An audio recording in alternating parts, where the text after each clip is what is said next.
أعوذ بالله من الشيطان الرجيم بسم الله الرحمن الرحيم رب اشرح لي صدري ويسر لي أمري واحلل عقدة من لساني يفقه قولي رب زدني علما اللهم فقهنا في الدين اللهم انفعنا بما علمتنا وعلمنا ما ينفعنا وزدنا علما.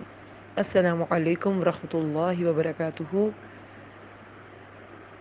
اللہ تعالیٰ سب سننے والوں کو اپنی حفظ و امان میں رکھے، صحت اور ایمان کی بہترین حالت میں رکھے، آمین یا رب العالمین. آج کا ہمارا لیسن آیت نمبر 1 سے 8 تک ہے، سورۃ الاحزاب، پارہ ہے 21. ترجمہ اور تفسیر انشاءاللہ ساتھ ساتھ کریں گے. سورۃ الاحزاب مدنی صورت ہے. حزب کی جمع ہوتا ہے احزاب، اور جیسے کہ نام سے ظاہر ہے تو انشاءاللہ اس سورہ میں ہم غزوہ احزاب کے بارے میں بھی پڑھیں گے. اس کے بارے میں جب تمام وہ جو حزب تھے، تمام احزاب جو تھے، گروہ تھے، وہ مدینہ پہ ٹوٹ پڑے اور کیا مسلمانوں کی حالت تھی، اس کا تذکرہ ہے سورہ میں. اور ویسے بھی یہ مدنی صورت ہے. پیچھے سورہ فرقان سے تقریباً جو ہے وہ سب مکی صورتیں تھیں. تو مکی صورتوں کے بعد اب ایک مدنی صورت کا آنا، یہ اللہ تعالیٰ کا دیکھیں ایک خاص طرح کا طریقہ ہے نا سمجھانے کا. جیسے کہ شروع میں ہم نے قرآن کا سفر جب سٹارٹ کیا تو شروع کی آیات میں ہم نے کیا پڑھا تھا کہ رسول اللہ کو اللہ تعالیٰ نے حکم دیا کیا کہ تلاوت کرو، قرآن کی تعلیم دو، لوگوں کا تزکیہ کرو. پہلے تلاوت اور بعد میں تزکیہ. پہلے انسان کے دل کو نرم کیا جاتا ہے اور اس کے بعد اس کا تزکیہ کیا جاتا ہے. اسے وہ احکامات بتائے جاتے ہیں جس سے وہ اپنے نفس کی علائشوں کو پاک کر لے، صاف کر لے. اسی طرح اللہ تعالیٰ پہلے مکی صورتوں میں جو مین جو تبلیغ کا جو نقطہ ہوتا ہے یا تبلیغ کے جو نکات ہیں بیسک، وہ ہیں توحید، رسالت اور آخرت، ایمان بالآخرت. یہ 3 میجر جو پوائنٹس تھے تبلیغ کے، رسول اللہ نے اپنی 13 سالہ مکی زندگی میں اس پہ امفسائز کیا. اس کے بعد جو احکامات، باقی جو شرعی احکامات تھے وہ مدنی دور میں نازل ہوئے. تو پہلے ایک پورا گروپ مکی صورتوں کا، اور اس کے بعد ایک سورہ اللہ تعالیٰ نے ترتیب میں ڈالی قرآن میں کہ جو پھر احکامات سے بھری ہوئی ہے. کیوں کہ جتنے ڈراوے دینے تھے، بشارتیں دینی تھی، تم اللہ کی اطاعت کرو تمہیں جنتیں ملیں گی، تم ایمان لاؤ، نیک عمل کرو، تمہارے لیے جنت المأوا، جنت تمہارا ٹھکانہ ہے، لیکن نہیں کرو گے تو آگ ہے. سب کچھ بتا دیا، بشارتیں دے دی، وعید نازل کر دی، انذار کر دیا، ڈرا دیا. اب احکامات، اب کرو فالو اسے، نہیں کرو گے تو تم گناہ گار ہوگے. اس سے پیچھے بھی دیکھیں مکی صورتیں تھی، اور اس کے بعد اینڈ اس گروپ کا ہوا تھا سورۃ النور میں. سورۃ النور مدنی صورت تھی، اس پہ بھی ایسے احکامات تھے، پردے کے احکامات تھے. سورۃ الاحزاب میں بھی ایسے ہے، جاہلیت کی بہت سی رسمیں جو ہیں ان کو ختم کیا گیا. یہ مدنی صورت ہے. اس میں جیسے شریعت کے احکامات ہوتے ہیں نا بیسک، مدنی صورتوں میں شرعی سارے جو احکامات ہیں وہ زیادہ تر مدنی صورتوں میں آئے ہیں. تو اس میں جاہلیت، آج کا جو ہمارا لیسن ہے اس میں جاہلیت کی ہم 3 بیسک رسوم پڑھیں گے، اور بھی انشاءاللہ اللہ تعالیٰ اپنی معرفت کے دروازے کھول دے ہم پر، بہت کچھ سیکھنے کو ملے گا. لیکن جاہلیت کی رسوم نیکسٹ لیکچر میں انشاءاللہ غزوہ احزاب کے بارے میں بات ہوگی. اس کے علاوہ پردے کے بارے میں بھی بات ہوگی. سورۃ النور میں بھی ایسے تھا، معاشرتی احکامات تھے، پردے کے بارے میں بات تھی، اور اس سے پہلے مکی صورتیں تھیں.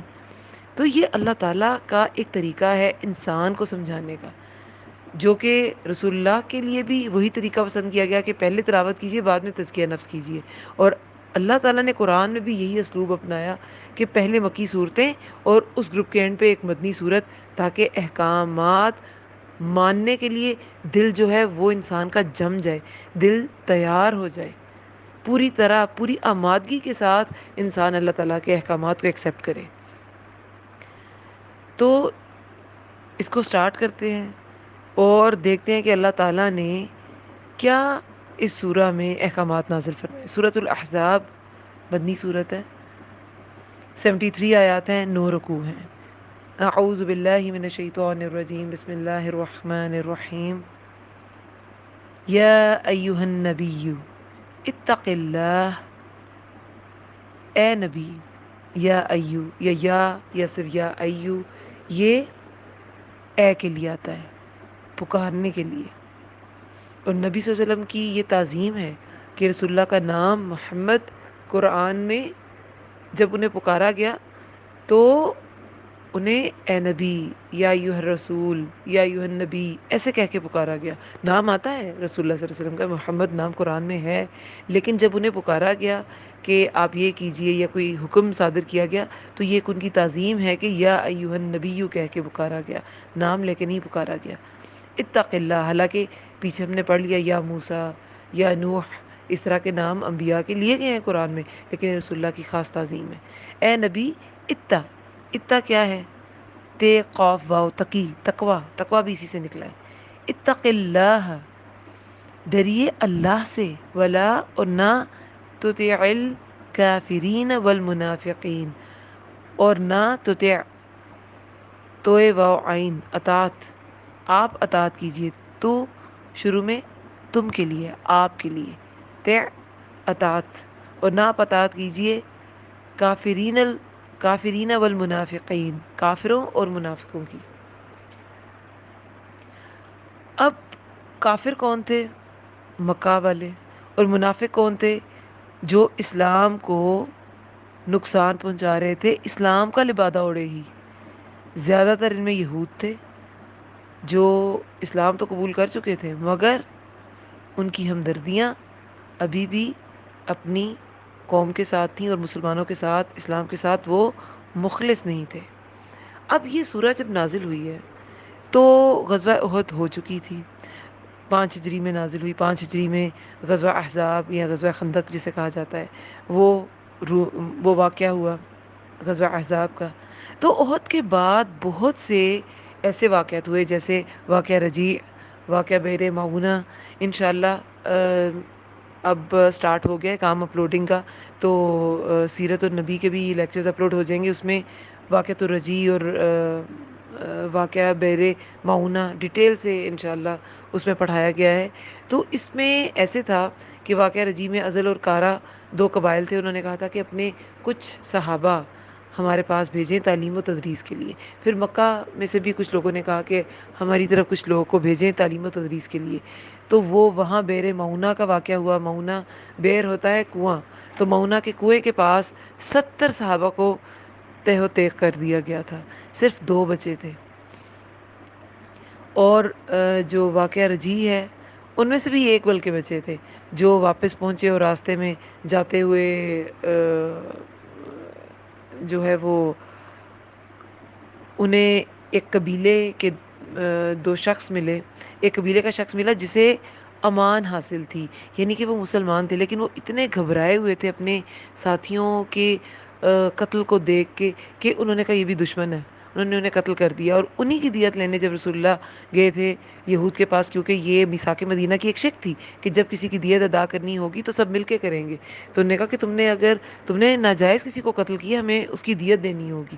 اور جب یہود کے پاس گئے تو انہوں نے چکیک کا پارٹ گرا کر رسول اللہ کو نعوذ باللہ صلی اللہ علیہ وسلم کو نعوذ باللہ قتل کرنے کی کوشش کی. وہی ہو گئی، رسول اللہ وہاں سے نکل گئے اور صحابہ بھی نکل گئے.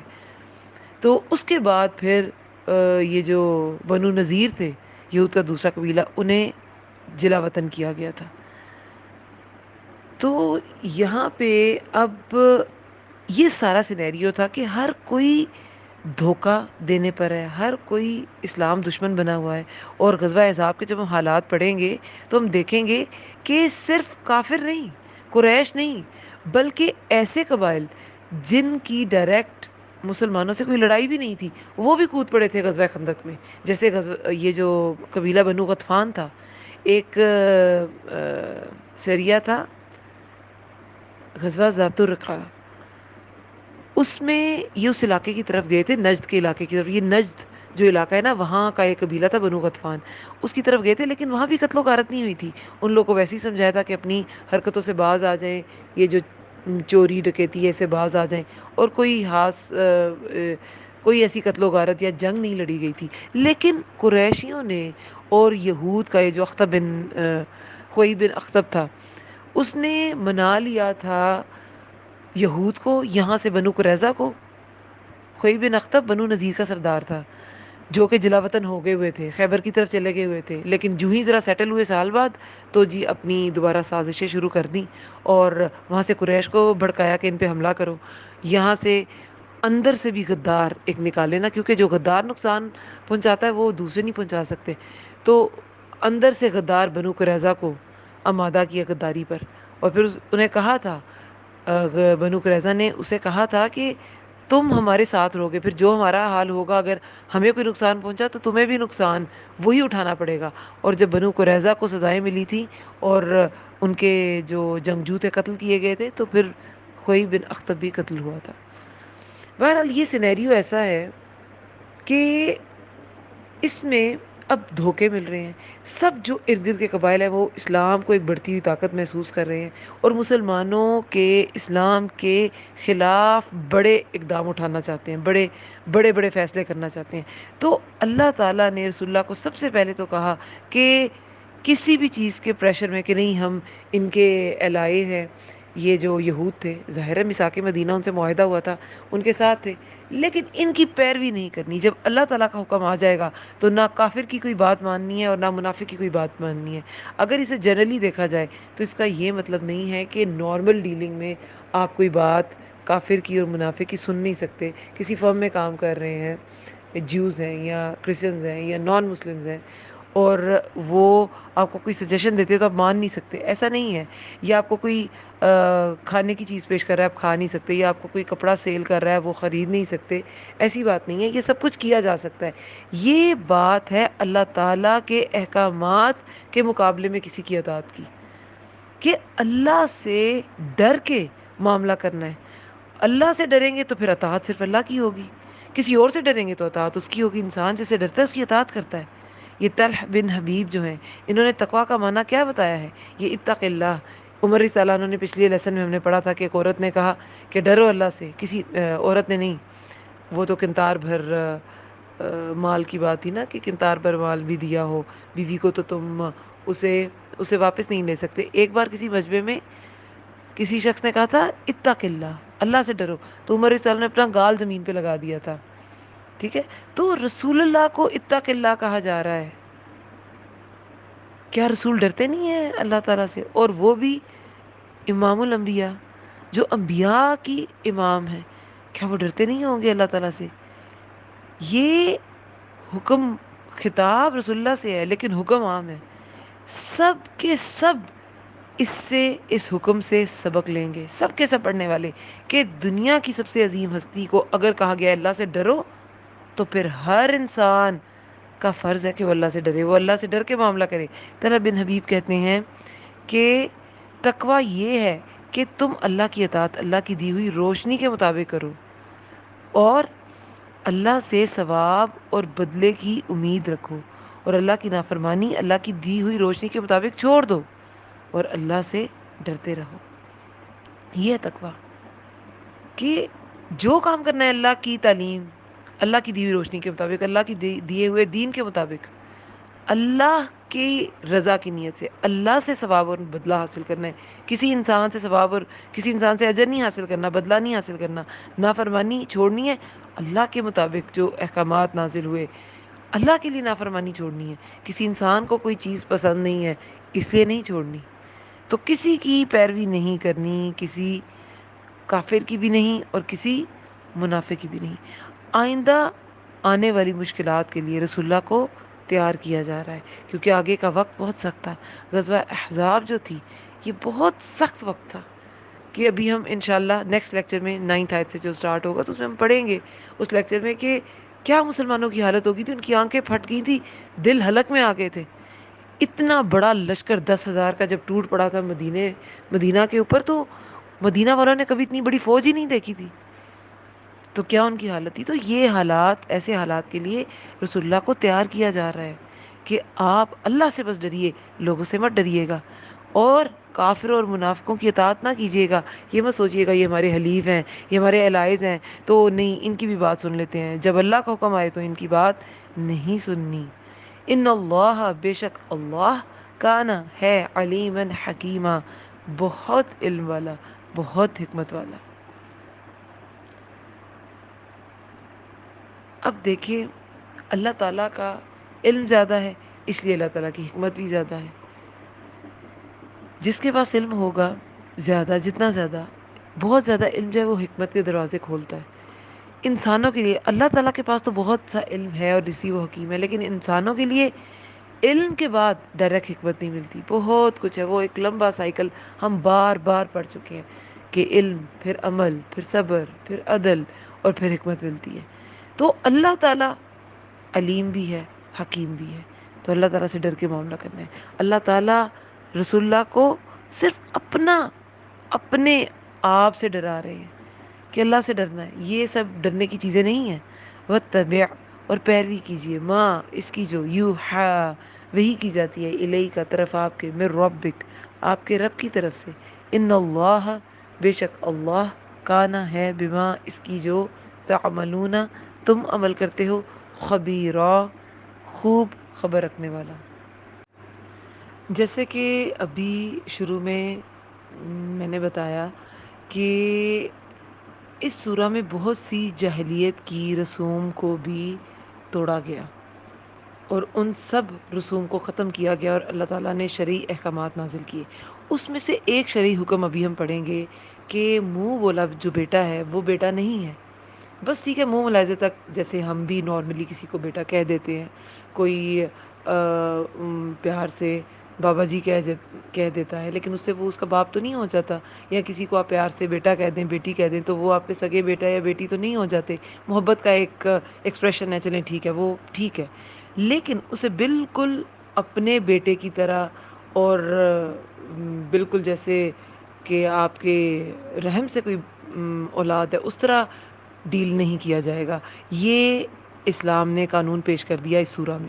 اب یہاں پر جب حضرت زینب رضی اللہ عنہا، زینب بنت جہش، ان کا نکاح ہوا تھا حضرت زید رضی اللہ عنہ سے. زید بن حارثہ رسول اللہ کے آزاد کردہ غلام تھے. پہلے ایسے ہی تھا، عربوں میں یہ بہت عام تھا کہ غلام آزاد کر کے انہیں اپنا منہ بولا بیٹا بنا لیتے تھے. اور رسول اللہ نے بھی بہت محبت کرتے تھے کہ، اور ان کی بھی محبت بہت زیادہ تھی رسول اللہ کے لیے، کہ ان کے جو باپ اور چچا تھے وہ انہیں ڈھونڈتے ہوئے پہنچ گئے تھے وہاں پہ مکہ میں. ڈھونڈتے ہوئے پہنچ گئے تھے مکہ میں کہ یہ ایک بچہ ایسے ایسے یہاں اسے بیچا گیا اور اس طرح. اور پھر انہوں نے پہچان لیا زید بن حارثہ نے کہ ہاں یہ میرے والد ہیں. تو انہوں نے کہا کہ یہ تمہاری مرضی ہے، تم جانا چاہو یا نہ جانا چاہو. تو انہوں نے رسول اللہ کے ساتھ رہنا پسند کیا گیا تھا. تب وہ ایک غلام تھے رسول اللہ کے گھر میں، ایز اے غلام تھے وہ. اور رسول اللہ اس سے اتنا خوش ہوئے تھے کہ انہوں نے پھر انہیں اپنا منہ بولا بیٹا بنا لیا. اور حضرت عمر رضی اللہ عنہ فرماتے ہیں کہ ہم انہیں زید بن محمد کہنے لگے تھے، لیکن جب یہ مدینہ میں جب یہ آیت نازل ہوئی تو پھر ہم دوبارہ انہیں زید بن حارثہ کہنے لگے. کہ زید بن حارثہ جو ہے، یہ اتنی ان کی محبت تھی رسول اللہ سے اور رسول اللہ کی ان سے، اور بالکل بیٹے کی طرح ان سے محبت کرتے تھے. ایک بار اسامہ بن زید کو حضرت عمر رضی اللہ عنہ نے کچھ وظیفہ زیادہ دیا، تو ابن عمر نے کہا کہ میں بھی تو بہت ارلی ایج میں صحابی تھا اور میں سابقون الاولون میں سے ہوں، اور میں، یعنی کہ تھوڑا سا انہوں نے گلہ کیا. تو حضرت عمر رضی اللہ عنہ نے کہا کہ تم سے زیادہ محبت رسول اللہ کو اسامہ بن زید سے تھی، اور تمہارے باپ سے زیادہ محبت انہیں اسامہ کے باپ سے تھی. اور پھر ابن عمر چپ کر گئے، اتنی محبت تھی. تو اپنی کزن کا، پھوپھی ذات کا انہوں نے نکاح کرایا زید بن حارثہ سے، لیکن نہیں کمپیٹیبلٹی ہوئی. اور دو بہت نیک انسان مگر آپس میں نباہ نہیں ہو سکا. زینب رضی اللہ عنہا جو تھیں وہ ایک قریش سے تھیں اور ایک بلند خاندان سے. شاید وہ ایک غلام کے ساتھ نہیں ان کی مینٹل کمپیٹیبلٹی ہوئی، اور جو بھی تھا، بہرحال طلاق ایک جائز چیز ہے. اللہ تعالیٰ نے اس لیے یہ راستہ رکھا کہ لوگ اپنی زندگی، یہ ایک اللہ کی وسعت ہے، خوش و خرم گزاریں. تو اب ایسے معاشرے میں جہاں پہ منہ بولا بیٹا بالکل بیٹوں جیسا تھا، اس میں ان کا طلاق دینا زینب رضی اللہ عنہا کو، اور پھر رسول اللہ کو وہی سے جو اشارے مل رہے تھے کہ آپ نے زینب رضی اللہ عنہا سے نکاح کرنا ہے، لیکن رسول اللہ اس معاملے میں تھوڑا گھبرا رہے تھے. تو اللہ تعالیٰ نے یہ آیت نازل کی اور پیروی کیجئے اس کی جو وحی کی جاتی ہے طرف آپ کے رب کی طرف سے، اس معاملے میں بھی اور ہر معاملے میں بھی. جیسے کہ غزوہ احزاب کے قریب کی یہ سورہ ہے، تو آگے بھی بہت سے ایسے مواقع آئیں گے کہ آپ کو بہت مشکل کا سامنا ہوگا، تو آپ نے وحی کی پیروی کرنی ہے. جب اللہ کے نبی کو وحی کی پیروی کا حکم ہے، جو اللہ نے احکامات نازل کیے اس کی پیروی کا حکم ہے، تو آج کا انسان، آج کے معاشرے کا، دور فتن کا انسان یہ کہہ سکتا ہے کہ نہیں، میری نیت صاف ہے اور میرا یہ فلاں صاف ہے اور میرا اللہ سے خاص تعلق ہے، تو کسی کسی کی باتوں میں نہیں آتا، میرا اپنا اللہ سے تعلق ہے. پھر چاہے وہ نماز پڑھے نہ پڑھے، وہ روزہ رکھے نہ رکھے، وہ اپنے آپ کو یہی کہہ کے جسٹیفائی کر لے کہ میرا تو اللہ سے خاص ہی تعلق ہے.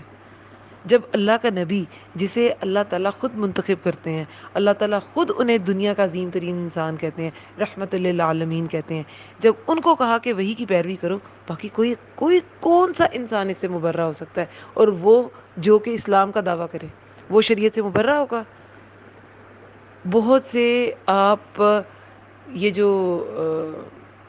تصوف کے حامل لوگ ہیں، حالانکہ تصوف کا تو دوسرا جو اس کا معنی ہے وہ تزکیہ نفس ہے. یہ تزکیہ نفس کا ہم معنی لفظ ہے تصوف. لیکن جو اب لوگوں کی آئیڈیالوجیز ہم سنتے ہیں تصوف کے بارے میں، کہ وضو کے بغیر ہی نماز ہو جائے گی، دل ہمارا پاک ہے. رسول اللہ سے، صحابہ سے، ازواج مطہرات سے زیادہ پاک دل ہو گئے اب لوگوں کے. وہ تو وضو کرتے تھے اور اتنے چلے کاٹ لیے تو نمازیں معاف ہو گئیں. یہ کون سے چلے تھے جو رسول اللہ کی رات کے قیام کے پیر ان کے سوج جاتے تھے؟ اس سے بھی زیادہ بھاری چلے ہیں.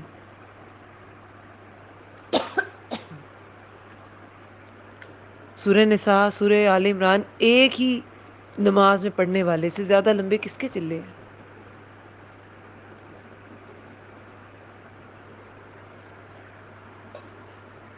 یہ ساری باتیں بالکل خلاف شریعہ، خلاف اسلام باتیں ہیں. کبھی ایسی باتوں پہ کان نہ دھریں. کبھی ایسا انسان جو ایسی آئیڈیالوجی کے ساتھ ہے، جو شریعت کو پیچھے رکھتا ہے اور کسی اور چیز کو، ٹھیک ہے، ایک تزکیہ نفس ایک اچھی چیز ہے، کوئی اس پہ چلاتا ہے وہ اچھی بات ہے، کوئی ایسی باتیں بتاتا ہے جس سے نفس کی پاکیزگی حاصل ہوتی ہے وہ اچھی بات ہے. لیکن جب فالو کرنے کی بات آئے گی تو وہ اللہ کے احکامات اور سنت رسول ہے. اس کے علاوہ کسی کو فالو نہیں کیا جا سکتا. جیسے میں پہلے بھی بہت سے لیکچرز میں ہم نے بات کی ہے کہ تصوف کی کوئی حقیقت ہو سکتی ہے. یہ جو بدھسٹ مونکس ہوتے ہیں وہ پتہ نہیں کیا کیا کر رہے ہوتے ہیں، خود کو اتنا اتنا زمین سے اٹھا لیتے ہیں. بہت سی ایسی پاورز ہیں جن سے انسان مافوق الفطرت چیزیں کر سکتا ہے. تصوف میں بھی ہو سکتا ہے کر سکتا ہو اپنی مینٹل پاور سے اور بہت سی چیزوں سے. لیکن اللہ تعالیٰ نے شریعت اتاری ہے. اللہ تعالیٰ نے یہ دوسری آئیڈیالوجیز چاہے ان کی حقیقت ہو بھی، لیکن وہ اللہ تعالیٰ کی نازل کرتا نہیں ہے. انسان اللہ تعالیٰ کی طرف سے ہی ہوتے ہیں، فزکس کے لاز بھی سارے لاز، لیکن انسان کو فالو کرانے کے لیے اس کو لائے عمل جو دیا گیا ہے وہ شریعت ہے. باقی سارے لاز تو ہیں اس دنیا میں. اب انسان کیا قتل نہیں کر سکتا تو جائز تو نہیں ہو گیا، چوری نہیں کر سکتا پر جائز تو نہیں ہو گئی. اللہ نے فالو کرنے کو یہ کہا کہ دوسرے کا جان، عزت، مال دوسرے مسلمان کا تم پہ حرام ہے. جس نے ایک جان کو قتل کیا اس نے ساری انسانیت کو قتل کیا. تو جب اللہ کے نبی کو یہ حکم ملا کہ پیروی کیجئے اس کی جو وحی کی جاتی ہے طرف آپ کے رب کی طرف سے، تو پھر ہر انسان کو پیروی کرنی ہے. کوئی دلیل، کوئی لاجک، کوئی آرگومنٹ اس کو جسٹیفائی کر ہی نہیں سکتا. میرا اللہ سے خاص تعلق ہے، میں نماز نہ بھی پڑھوں لیکن میرا اللہ سے خاص تعلق ہے. نماز مومن اور کافر میں فرق ہے، آپ کا کون سا تعلق ہے؟ تو یہاں پہ ایک ویسے بھی کہ اب رسول اللہ کو بالکل جیسے وہ لوگ ایک فائنل فیصلے کر رہے تھے منافق اور کافر اسلام کے بارے میں، تو اللہ نے بھی فائنل فیصلے کر دیے. ان کو کوئی اب چھوٹ نہیں، ان کو بالکل فالو نہیں کرنا. فالو اللہ تعالیٰ کی ذات کو ہی کیا جا سکتا ہے. اور پھر یہ جو دل میں خدشات تھے رسول اللہ کے، اس کو بھی کلیئر کیا گیا کہ آپ اسی کی پیروی کریں گے جو آپ پر وحی کی گئی ہے. ان اللہ، بے شک اللہ، جو تم عمل کرتے ہو خوب خبر رکھنے والا ہے. کہ آپ صلی اللہ علیہ وسلم حضرت زید کو بھی سمجھاتے رہتے تھے کہ نباہ کرنے کی کوشش کرو، نباہ کرنے کی کوشش کرو، کیونکہ وہ جانتے تھے کہ مجھے اشارے مل رہے ہیں کہ مجھے ان سے شادی کرنی ہے، زینب رضی اللہ عنہا سے. تو رسول اللہ تعالیٰ نے فرما دیا کہ تم جو بھی کرتے ہو اللہ تعالیٰ خوب خبر رکھنے والا ہے، اور جو وحی کی جاتی ہے آپ اس کی پیروی کیجیے. وہ توکل، اور توکل کیجیے اللہ، اللہ پر. اب رسول اللہ کو کہا جا رہا ہے اللہ پہ توکل کرو، باقی کوئی انسان کسی دوسرے انسان پہ توکل کر سکتا ہے؟ جی میرے فلاں، میرے مرشد، میرے پیر، میرے یہ، میرے وہ، ہمارے بزرگ، وہ جیسے کہیں گے میں ویسے ہی کروں گی، میں ویسے ہی کروں گا. کسی انسان پہ توکل کر سکتے ہیں؟ کیا جا سکتا ہے؟ اللہ کے نبی سے بڑی کوئی ہستی نہیں. جب ان کو کہا گیا کہ آپ نے توکل اللہ پہ کرنا ہے تو کسی اور پہ توکل کیسے کیا جا سکتا ہے؟ وکفا، اور کافی ہے، باللہ وکیلا، اللہ کارساز. جو انسان یہ ایک آیت سمجھ لے گا نا کہ توکل اللہ پہ کرنا ہے اور اللہ ہی کارساز، اللہ وکیل کافی ہے، اسے کوئی غم رزق سے متعلق، مال سے متعلق، اولاد سے متعلق، خاندان سے متعلق، اسٹیٹس سے متعلق نہیں ہوں گے. اسے کوئی بھی خدشات اور کوئی بھی ڈر، کیونکہ اللہ پہ بھروسہ کر لیں تو جو اللہ آپ کے لیے پسند کرے گا وہی ٹھیک ہے آپ کے لیے. اگر دنیا میں کچھ نقصان لگ رہا ہے تو آخرت کے لیے ٹھیک ہوگا. جو ہے وہ اللہ کی طرف سے ہے، اور اگر کوئی برائی ہے تو وہ ہمارے عمل کی طرف سے ہے. عمل کی وجہ سے اچھا ہے، دنیا میں سزا بھگت جائے گی، اللہ سے پاک حالت میں ملیں گے. اللہ پہ توکل کریں، اور کافی ہے اللہ کارساز، اللہ ہی کارساز کافی ہے.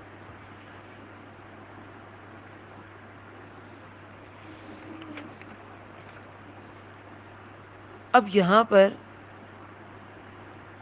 ما جعل اللہ، نہیں بنائے اللہ نے، لرجل، کسی شخص کے لیے، من قلبین، دو دل. قلبین تسنیہ کا صیغہ ہے، قلب ہوتا ہے نا دل، تو قلبین یا قلبان یہ تسنیہ کا صیغہ ہے. من آ گیا ہے حرف جر ہے تو قلبین آ گیا ہے، قلبانی نہیں آیا. کسی شخص کے لیے دو دل نہیں بنایا اللہ نے، کسی شخص کے لیے دو دل. فی جوفی، اس کے سینے میں.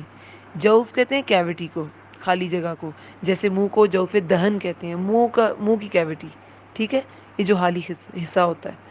اسی طرح پیٹ کے اوپر سینہ بھی تو ایک کیوٹی، دیکھیں آپ ربس کو دیکھیں تو وہ ایک کیوٹی بن جاتی ہے نا، تو اس میں ایک ہی دل ہوتا ہے، دو دل تو نہیں ہوتے.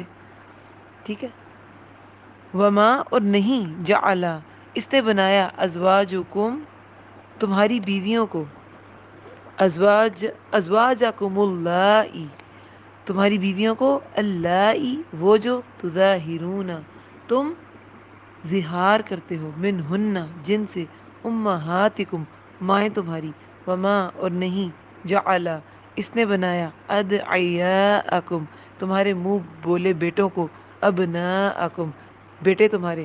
ذالکم، یہ، قولکم، بات ہے تمہاری، بھی افواہکم، تمہارے منہوں سے. واللہ، اور اللہ، یقول الحق، فرماتا ہے، کہتا ہے حق. وہوا، اور وہی، یہد السبیل، وہ رہنمائی کرتا ہے راستے کی. اب اس میں اللہ تعالیٰ کیا فرما رہے ہیں کہ کسی شخص کے اندر دو دل نہیں ہوتے. اس کا کیا مطلب ہے؟ سینے میں تو دو دل ہوتے بھی نہیں ہیں. دیکھیں، جب اللہ تعالیٰ نے یہ کہہ دیا کہ اب آپ نے منافقوں کی اور کافروں کی پیروی نہیں کرنی، تو اس کا مطلب ہے کہ اللہ نے ایک راستہ دیا ہے، ایک دل دیا ہے، وہ ایک ہی راستے کو فالو کر سکتا ہے. تو دو دل تو ہے نہیں کہ آپ کسی منافق کو بھی کا بھی ساتھ دے لیں اور اللہ تعالیٰ کے راستے پہ بھی چل جائیں. دل ایک ہی ہے اور وہ ایک ہی کو فالو کرے گا، وہ ایک ہی راستے کو فالو کرے گا. یا وہ صراط مستقیم پہ چلے گا، یا وہ صراط مستقیم کے علاوہ کسی گمراہ راستے پہ چل پڑے گا. تو یہاں پہ اللہ تعالیٰ نے ایک دلیل پیش کی ہے کہ کسی انسان کے سینے میں دو دل نہیں بنائے گئے. اس میں ایک یہ بھی روایت میں ملتا ہے کہ ایک شخص تھا منافقین میں سے ہی، وہ کہتا تھا کہ میرے سینے میں دو دل ہیں. ایک دل میں مسلمان، کیونکہ منافق جو تھا، میں مسلمانوں سے محبت رکھتا ہوں اور ایک دل میں یہود سے، میں دونوں کے ہی ساتھ ہوں. ٹھیک ہے. تو یہ بھی نفاق تھا. یہ اللہ تعالیٰ نے اس کو رد کیا ہے کہ دو دل نہیں ہو سکتے، تو یہ تم پھر منافق ہو. دو دل تو کسی کے ہیں ہی نہیں. ایک اور روایت میں آتا ہے کہ منافقین میں سے ایک شخص کہتا تھا کہ میں رسول اللہ سے زیادہ برتر ہوں. کیوں؟ کیونکہ میرے سینے میں دو دل ہیں. تو سائنٹیفکلی بھی یہ کیسے ہو سکتا ہے؟ ایک دل میں ہی ساری شریانیں جاتی ہیں، وہیں سے سپیریئر وینا کیوا، انفیریئر وینا کیوا، وہیں سے دل کو ساری باڈی سے بلڈ جاتا ہے، بلڈ پھر دل سے واپس آتا ہے ایوٹا سے ساری باقی باڈی میں پھر آکسیجنیٹڈ ہو کے جاتا ہے. یہ سارا اللہ کا نظام ایک دل کے ساتھ ہے. دو دل میں کیا کیسے ہو سکتا ہے؟ سائنٹیفکلی بھی یہ پاسبل نہیں. تو اس شخص کو بھی رد کیا گیا کہ دو دل نہیں ہو سکتے. یہ تمہارے وہ جو ایک ہی دل ہے نا، اسی میں کھوٹ ہے. جو تمہیں دو دل محسوس ہو رہے ہیں وہ دل ایک ہی ہوتا ہے. اور اگر ویسے دیکھا جائے جنرل، تو اللہ کو فالو کرنا ہے تو وہ جو دل اللہ نے دیا وہ اللہ کو ہی فالو کرے. دو دل نہیں دیے کہ دوسرا کسی اور کو بھی ساتھ، کسی اور کی آپ کسی اور کے فالوور بھی بن جائیں. وما، اور نہیں، جعل، اس نے بنایا تمہاری بیویوں کو وہ جو تم زہار کرتے ہو جن سے، مائیں تمہاری. اب یہاں پر زہار کا بالکل ایک اس کو کیا کہنا چاہیے، آبسولیٹ کر دیا گیا، اس کو ریجیکٹ کر دیا گیا ہے اس طریقہ کو. زہار کیا تھا؟ یہ طلاق بائنہ کی ایک صورت تھی عربوں کے ہاں. وہ کہتے تھے جب انہوں نے طلاق دینی ہوتی تھی اپنی بیوی کو، انتی، یعنی کہ تم، انتا ہوتا ہے نا مرد کے لیے، تو انتی عورت کے لیے، انتی علیہ، تم میرے پر، کا مانند، کا حرف تشبیہ ہے، مانند کا ظہری، پیٹھ، مانند پیٹھ کے ہو، امی، میری ماں کے، یعنی کہ تم مجھ پر میری ماں کی پیٹھ کے برابر ہو. اور اگر یہ کہا جائے ننگی پیٹھ کے برابر تو وہ بھی ٹھیک ہے، کہ جیسے مائیں، جیسے ماؤں کی پیٹھ بچے پہ حرام ہے، تو اسی طرح وہ اپنی بیوی کو کہہ دیتے تھے کہ تم بھی مجھ پر ایسے ہی حرام ہو. اور پھر طلاق بائنہ ہو جاتی تھی. طلاق بائنہ کیا کہ اس کے بعد رجوع نہیں ہو سکتا. تو یہ زہار کا قانون جو ہے، اس میں سورہ مجادلہ میں یہ جو 28 پارہ سٹارٹ ہی وہاں سے ہوتا ہے، سورہ مجادلہ سے، قد سمع اللہ قول التی. تو اس میں شروع میں ہی کیا آیا؟ سیکنڈ آیت میں، تم میں سے جو لوگ اپنی بیویوں سے زہار کرتے ہیں وہ ان کی مائیں نہیں، ان کی مائیں تو وہی ہیں جنہوں نے انہیں جنا، اور بے شک وہ ناگوار بات اور جھوٹ کہتے ہیں، کہ بالکل جھوٹی بات ہے. اور یہ کن کے ساتھ زہار کا معاملہ ہوا تھا؟ اور پھر یہ آیات نازل ہوئی تھی حولا بنت مالک، حولا بنت سالبہ بھی کہتے ہیں، حولا بنت مالک بن سالبہ. تو یہ بیوی تھیں اوس بن سامت کی. انہوں نے زہار کیا تو وہ بہت روئیں اور آ کے شکوہ کرنے لگیں. رسول اللہ نے جب تک یہ آیات نہیں آ گئیں انہیں یہی کہا کہ تم اب اسی پر صبر کرو. یعنی کہ زہار تب تک وہی رائج تھا، وہی طریقہ طلاق تھا عربوں میں، لیکن پھر یہ طریقہ ختم کر دیا گیا اور طلاق کے باقاعدہ قوانین آئے. اور اس سورہ میں اسی کے طرف اشارہ ہے کہ زہار بھی اب ختم کر دیا گیا. جو تمہاری مائیں ہیں وہی تمہاری مائیں ہیں. تمہاری بیویاں، تم جو مرضی کہتے رہو منہ سے کہ تمہاری پیٹھ میری ماں کی پیٹھ کے برابر ہے اور جو بھی ہے، لیکن اس طرح کہنے سے وہ تمہاری مائیں نہیں بن جائیں گی. اور یہ طلاق کا طریقہ جو ہے یہ ختم کر دیا گیا. اچھا، ایک یہ جاہلیت کی رسم جو ہے یہ ختم کی گئی. ٹھیک ہے، جاہلیت کی ہم نے پڑھا تھا نا کہ رسوم جو ہیں ان کے بارے میں ہم پڑھیں گے. تو یہ جاہلیت کی رسوم ختم کر دی گئی. ان میں سے ایک رسم زہار کی تھی اور نہیں بنایا. اب دیکھیں، اب آگے بھی یہ جو ہم پڑھیں گے ان سب باتوں کے لیے کیا کیا ضروری ہے کہ جو شخص انہیں یہ باتیں بتا رہا ہے اس کے اس کو فالو کرنا ہی انسان کا مقصد ہو، پھر ہی وہ فالو کرے گا. سب سے پہلے اللہ تعالیٰ پہ توکل کی بات کی گئی کہ اللہ پہ توکل کرنا ہے، اللہ ہی وکیل ہے. پھر کسی شخص کے سینے میں دو دل نہیں بنائے، ایک ہی دل ہے. وہ ایک ہی راستے کو فالو کر سکتا ہے. وہ راستہ رسول اللہ نے دکھایا تھا، اور رسول اللہ کا ہی راستہ ہے ہر مسلمان کو فالو کرنا ہے. وہی فلاح کا راستہ ہے، اللہ کے احکامات اور رسول اللہ کی سنت. اس کے علاوہ کوئی دوسرا راستہ نہیں ہے. رسول اللہ نے جب کہہ دیا تو زہار ختم. رسول اللہ نے، دیکھیں یہ اللہ کی آیات ہیں لیکن بتائی تو رسول اللہ تھی، رسول اللہ صلی اللہ علیہ وسلم نے تھی. تو رسول اللہ کے طریقے پر اس پر اطاعت اور اللہ تعالیٰ کے حکم پر اطاعت، یہ دونوں بہت ضروری ہیں. حدیث میں کیا آتا ہے؟ جس نے میری سنت سے محبت کی اس نے مجھ سے محبت کی، اور جس نے مجھ سے محبت کی وہ جنت میں میرے ساتھ ہوگا. رسول اللہ سے محبت رکھنا اور رسول اللہ کی پیروی کرنا، یہ اسلام کا ایک اسلام کی ایک مسلمان سے ایک بیسک ریکوائرمنٹ ہے۔ حدیث میں کہتا ہے تم میں سے کوئی شخص مومن نہیں ہو سکتا جب تک میں تمہیں تمہارے باپ، تمہاری اولاد، تمام انسانوں سے زیادہ عزیز نہ ہو جاؤں۔ عمر رضی اللہ عنہ، ایک بار بخاری کی روایت ہے، تو وہ رسول اللہ کا ہاتھ تھامے ہوئے جا رہے تھے۔ رسول اللہ صلی اللہ علیہ وسلم نے حضرت عمر رضی اللہ عنہ کا ہاتھ تھام رکھا تھا، تو عمر رضی اللہ عنہ نے فرمایا کہ رسول اللہ صلی اللہ علیہ وسلم، مجھے آپ اپنی جان کے علاوہ ہر چیز سے عزیز ہیں۔ تو رسول اللہ نے فرمایا خدا کی قسم جس کے ہاتھ میں میری جان ہے، تم تب تک مومن نہیں ہو سکتے جب تک میں تمہیں اپنی جان سے بڑھ کر عزیز نہ ہو جاؤں۔ تو پھر رسول اللہ نے حضرت عمر رضی اللہ عنہ نے کیا فرمایا کہ خدا کی قسم اب آپ مجھے اپنی جان سے بھی زیادہ عزیز ہیں۔ تو رسول اللہ نے فرمایا اب تم صحیح مومن ہو۔ تو رسول اللہ کی پیروی، جو بھی کہا انہوں نے، لوگوں نے منو ان مان لیا۔ زہار کا قانون کہہ دیا تو رجوع ہو گیا حولہ بنت سالبہ کا، انہوں نے رجوع ان کے شوہر نے بھی کر لیا، اور جب انہوں نے کہا کہ یہ منہ بولے بیٹے بیٹے نہیں ہے تو وہ بھی مان لیا گیا۔ حضرت عمر رضی اللہ عنہ کہتے ہیں کہ ہم زید بن حارثہ کہتے تھے تو ہم زید بن محمد کہتے تھے، زید بن حارثہ کہنے لگے، یعنی کہ بالکل وہ ایسے ہوتے تھے صحابہ کہ سمعنا و اطعنا، سن لیا ہم نے، اطاعت کی ہم نے۔ تو مسلمان سے، مسلم سے یہی ٹوٹل سبمیشن ریکوائرڈ ہے اللہ کو، کہ اللہ کے احکامات پہ وہ بالکل سرنڈر کر دے۔ جیسے ہی رسول اللہ کوئی حکم بتاتے تھے تو وہ سرنڈر کر دیتے تھے اللہ کے حکم پر، رسول اللہ کی سنت پر، رسول اللہ کی بات پر۔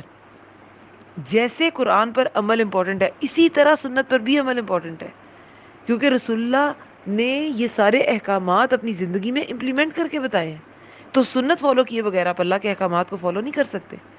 اور یہاں پر یہی بتایا گیا، کسی سینے میں دو دل نہیں، تمہاری بیویاں وہ تم جن سے زہار کرتے وہ تمہاری مائیں نہیں ہو سکتی، اور نہیں اس نے بنایا، یعنی کہ اللہ تعالیٰ نے بنایا تمہارے منہ بولے بیٹوں کو تمہارے بیٹے۔ اور یہاں پر اب ایک اور جاہلیت کی رسم کو ختم کیا گیا کہ منہ بولے بیٹے بیٹے نہیں ہوتے، وہ وراثت میں حقدار نہیں ہوتے، وہ کیا ہوتے ہیں؟ وہ بس منہ بولے بیٹے ہی ہوتے ہیں، وہ اصل بیٹے کی طرح نہیں ہوتے۔ اور لوگ پھر کیا کرتے کہ جو ایسے منہ بولا بیٹا ہوتا، یا ایون کہ جو دوست بھی ہوتے تھے عربوں میں، حلیف ہوتے، ان سے قسمیں کھا لیتے کہ تم میرے دوست ہو، میرا جینا مرنا تمہارے ساتھ، اور پھر اپنے رحم کے رشتے محروم رہ جاتے تھے، جن سے خون کے رشتے تھے وہ محروم رہ جاتے تھے، اور سب کچھ وراثت تک دوستوں کو چلی جاتی تھی۔ تو اللہ نے یہ رول ختم کر دیا کہ رحم کے رشتے بہرحال وراثت پہ ایسے معاملات میں ان کا حق سے آتا ہے۔ اب یہاں پر ایک تو زہار کا قانون ختم کیا جا رہا ہے، دوسرا منہ بولے بیٹے تمہارے بیٹے نہیں ہیں۔ ذالکم، یہ قولکم بات ہے تمہاری، بی افواہکم تمہارے منہ سے، واللہ اور اللہ یقول فرماتا ہے، الحق حق، وہوا اور وہی یہدی السبیل وہ رہنمائی کرتا ہے راستے کی۔ اب یہاں پر منہ بولے بیٹے، جیسے کہ میں نے پہلے ہی بتایا کہ ایک جاہلیت کی رسم کو توڑنا تھا، اور حضرت زینب رضی اللہ عنہا کا رسول اللہ سے نکاح ہونا تھا، تو یہ آیت اتر آئی کہ منہ بولے بیٹے بیٹوں کی طرح نہیں ہوتے، ان کی بیویاں پھر بہوؤں کی طرح نہیں ہوتی۔ بہوؤں سے تو نکاح حرام ہے، وہ تو محرم رشتہ ہے، لیکن منہ بولے بیٹے چونکہ اصل بیٹے نہیں ہیں تو ان کی بیویوں سے نکاح ہو سکتا ہے، وہ جائز ہے۔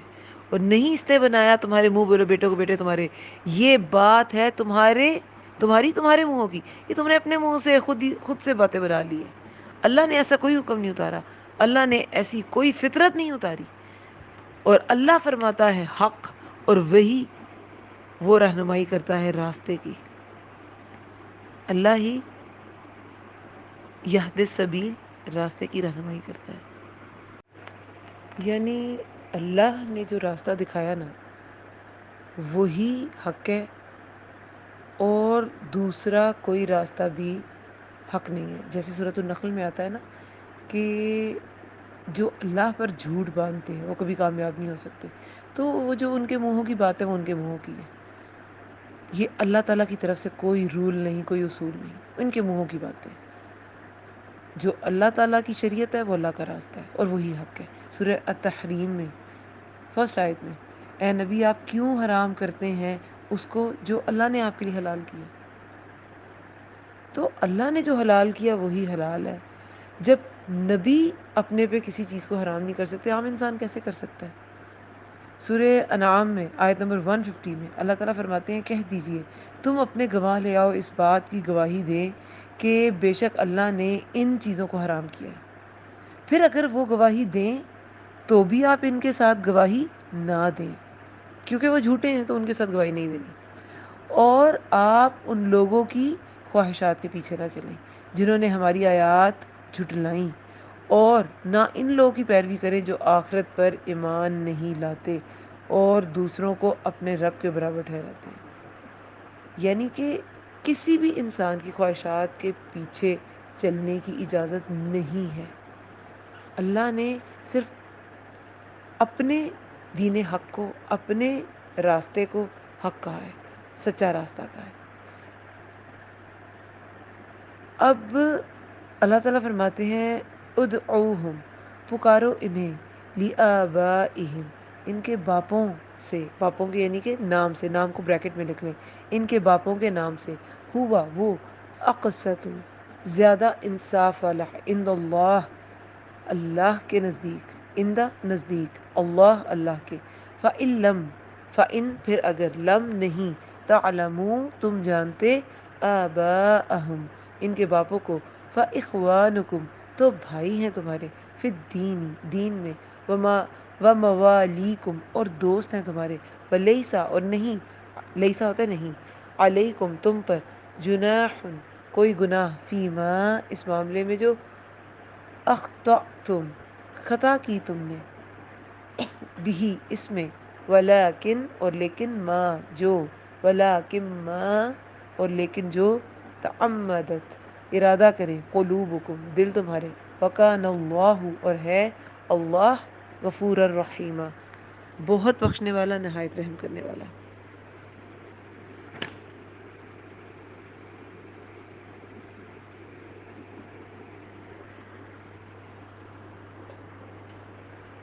اب یہاں پہ جاہلیت کی ایک اور رسم کا خاتمہ کیا گیا ہے۔ دیکھیں پہلے کیا بتایا گیا کہ بیویاں تمہاری بیویاں ہیں، تمہاری وائیں نہیں ہو سکتی۔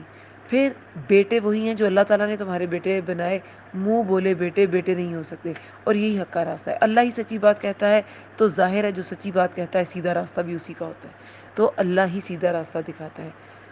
اب ایک اور رسم کا خاتمہ کہ پکارو ان کے باپوں کے نام سے، وہ زیادہ انصاف والا ہے نزدیک اللہ کے۔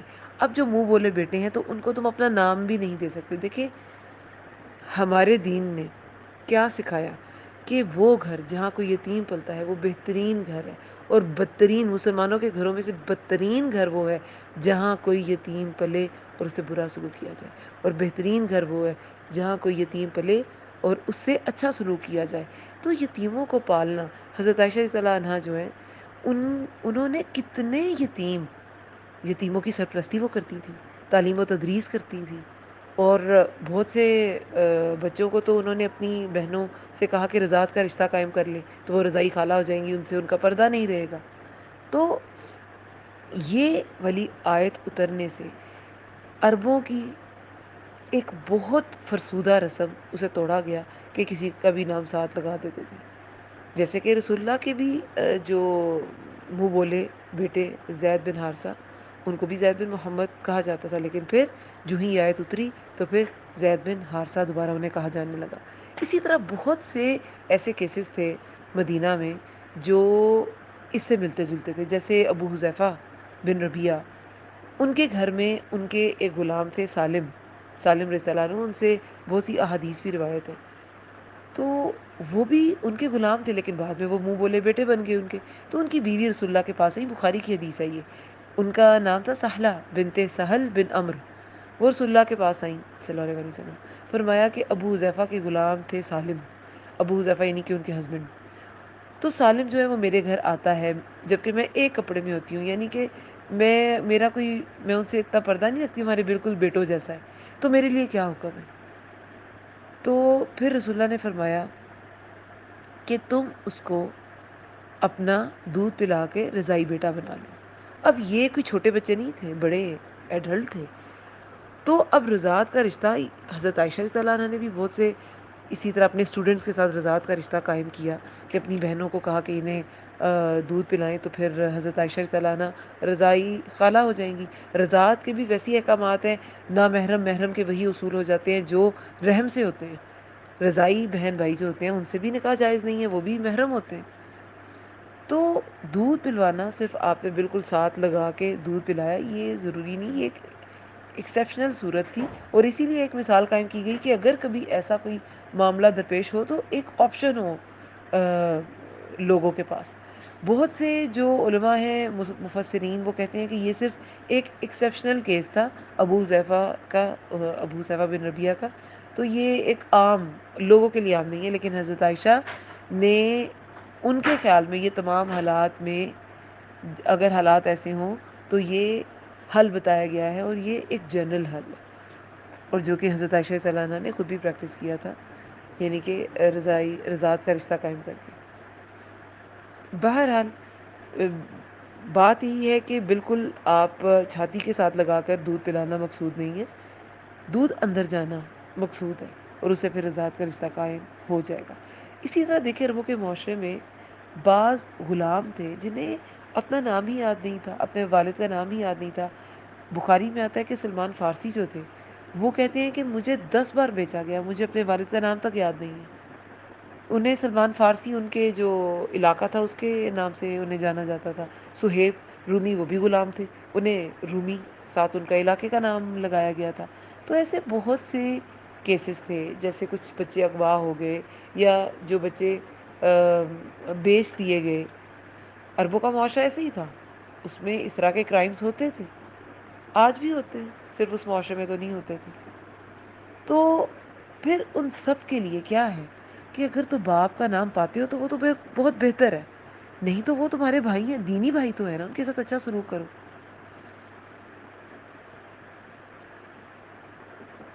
اب کچھ غلام جیسے سلمان فارسی اپنے والد کا نام نہیں جانتے تھے، تو جب غلام کوئی اپنے آقا کے پاس آتا تھا تو وہ اپنے آقا کے نام سے ہی منسوب ہوتا تھا، ایون کہ جب اگر کوئی غلام مر جاتا تھا تو اس کا وارث بھی اس کا آقا ہوتا تھا، اس کی جو بھی اس کی جس کی وہ ملکیت رکھتا تھا جن چیزوں کی، وہ پھر اس کے آقا کی ہوتی تھی۔ تو یہ سارا سسٹم تھا عربوں کے ہاں، مالک سے منسوب ہو جاتے تھے جو غلام ہوتے تھے۔ بعض برد الزنا ہوتے تھے، بعض کڈنیپڈ ہوتے تھے، جیسے ابھی میں نے کہا۔ تو ان کا نسب مجھے ایک بار میں نے شاید پہلے کسی لیکچر میں بھی شیئر کیا کہ کہیں سے کوشچن آیا آؤٹ آف کنٹری سے، ہماری کولیگ کو آیا تو انہوں نے مجھے سینڈ کیا، اس کا پھر میں نے آنسر دیا تو کہ عورتوں کو 4 شادیوں کی اجازت کیوں نہیں ہے، مردوں کو تو ہے۔ نان مسلمس کی طرف سے ان کا کوئی ڈیلیگیشن آنا تھا کسی مسجد میں، تو جن مسلمس کے پاس آنا تھا انہوں نے کوشچن وہ سینڈ کیے ہوئے تھے، تو اس کا آنسر یہی بھیجا میں نے کہ اسلام میں جو نسب کی حفاظت ہے نا وہ بہت امپورٹنٹ ہے۔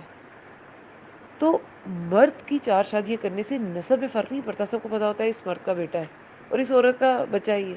لیکن اگر عورت 4 شادیاں ایٹ اے ٹائم کر لے گی تو پتہ، اب تب تو الٹرا ساؤنڈز اور یہ والے ٹیسٹ نہیں ہوتے تھے نا، تو پتہ کیسے چلتا کہ یہ بچہ کس کا ہے؟ ابھی بھی جن معاشروں میں بہت زیادہ سیکشل لبرٹی ہے وہاں پہ کیا ہے، فیملی کورٹس بن چکی ہیں، آئے دن وہاں پہ کیسز چلتے رہتے ہیں کہ اتنے اتنے سال گزارنے کے بعد جو فادرز ہیں انہیں شک ہوتا ہے کہ یہ بچہ ہم پہ نہیں ہے۔ کچھ لوگ باقاعدہ کیس کر دیتے ہیں، کیس فائل کر دیتے ہیں، اور لاجکس بھی ایسی ایسی دیتے ہیں اس کی شکل مجھ سے نہیں ملتی، یہ نہیں ہے، وہ نہیں ہے، اور پھر ان کے ڈی این اے ٹیسٹ کرائے جاتے ہیں، اور پھر وہ جو کورٹ ہے وہ فائنل ڈیسیجن دیتی ہے کہ یہ بچہ جو ہے وہ واقعی اس باپ کا ہے کہ نہیں، اور یہ صرف ماں کے پاس رہے گا، کیا ہوگا۔ تو یہ کیا معاشرہ ہے؟ یہ کیسا معاشرہ ہے؟ تو نسب کی حفاظت، اللہ تعالیٰ نے اسلامی نظام کے ساتھ نسب کی حفاظت کی ہے کہ انسان جس خاندان کا ہے اسی سے پہچانا جائے۔ سعد بن نبی وقاص سے مروی ایک حدیث مبارکہ ہے کہ جس نے خود کو غیر باپ سے منسوب کیا اس پر جنت حرام ہے. کتنی بڑی چیز ہے. حدیث میں آتا ہے کہ جو شخص جانتے بوجھتے اپنے باپ کے علاوہ کسی کی طرف نسبت کرے یا جس غلام نے اپنے مالک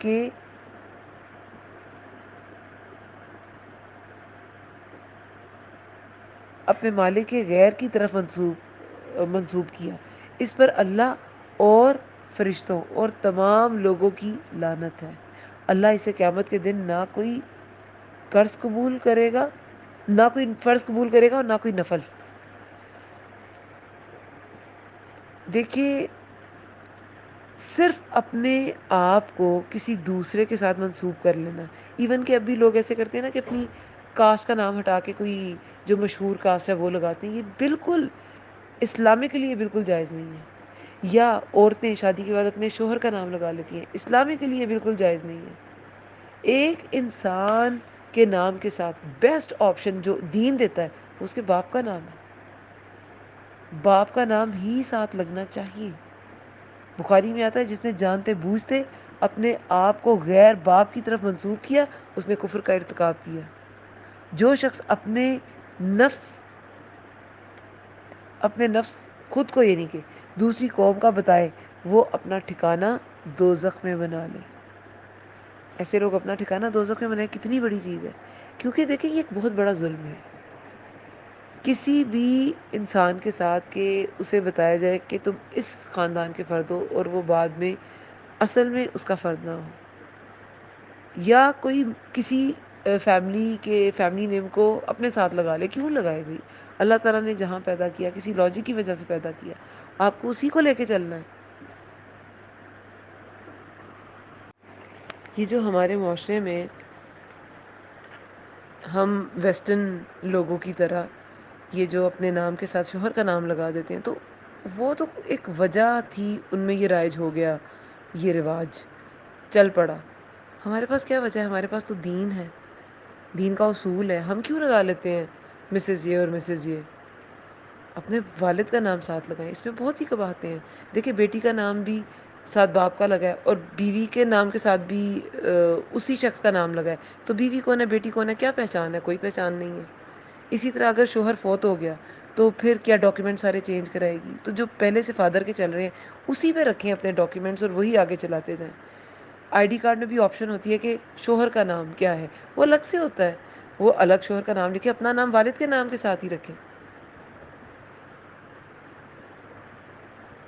اسی طرح دیکھیں جن کی جیسے طلاق ہو گئی ٹھیک ہے ڈیورس ہو گئی. کبھی کبھی ایک ہی خاتون کے ساتھ ایسے کیسز ہو جاتے ہیں 3 شادیاں ہو جاتی ہیں. 3 شادیاں ہوتی ہیں. کسی سے ڈیورس ہو گئی کوئی فوت ہو گیا اس طرح ہو جاتا ہے. تو کیا بار بار نام چینج کریں گی؟ تب یہ لاجیکل ہی نہیں ہے نا. والد کا نام ہوگا تو وہ ساری زندگی ساتھ رہے گا. عربوں میں بھی ایسے ہی تھا. یہ جو ویسٹرن کلچر میں یہ چیز ہے پہلی اور دوسری جو جنگ عظیم تھی اس کے بعد بہت سے مرد مارے گئے تو عورتیں زیادہ ہو گئی مرد کم تھے. عورتوں کو شادیوں کے مسائل بہت زیادہ ہو گئے. شادی کس سے کرتی؟ مرد ہی اتنے کم ہو گئے. تو جو کوئی بیاہی جاتی تھی وہ خود کو بہت زیادہ آنرڈ سمجھتی تھی. بہت خوش قسمت اور بڑی اس میں اپنی عزت سمجھتی تھی. تو پھر آہستہ آہستہ انہوں نے کیا کیا اپنے نام کے ساتھ باپ کے بجائے شوہر کا نام لگانا شروع کر دیا. اور کبھی کبھی تو اپنا نام لیتی ہی نہیں تھی شوہر کے ساتھ. مسز فلاں Mrs brown Mrs Peter Mrs یہ مطلب یہ سب کچھ ویسے آیا اور ہم بالکل اندھوں کی طرح ان کی تقلید کرنے لگے. کیا لاجک ہے اس کے پیچھے؟ کوئی لاجک نہیں ہے. وہ ایک حادثے کی وجہ سے ان میں ایک یہ چیز یہ رواج پیدا ہو گیا. ہم نے اسے ویسے ہی بلائنڈلی فالو کر لیا. دین کو تو بلائنڈلی فالو ہم کرتے نہیں لیکن دنیا کے رواج ہم بلائنڈلی فالو کر لیتے ہیں. تو اللہ تعالیٰ نے فرمایا کہ یہ کیا ہے؟ یہ طریقہ ٹھیک نہیں ہے. باپ کے نام کے ساتھ ہی اولاد پہچانی جائے.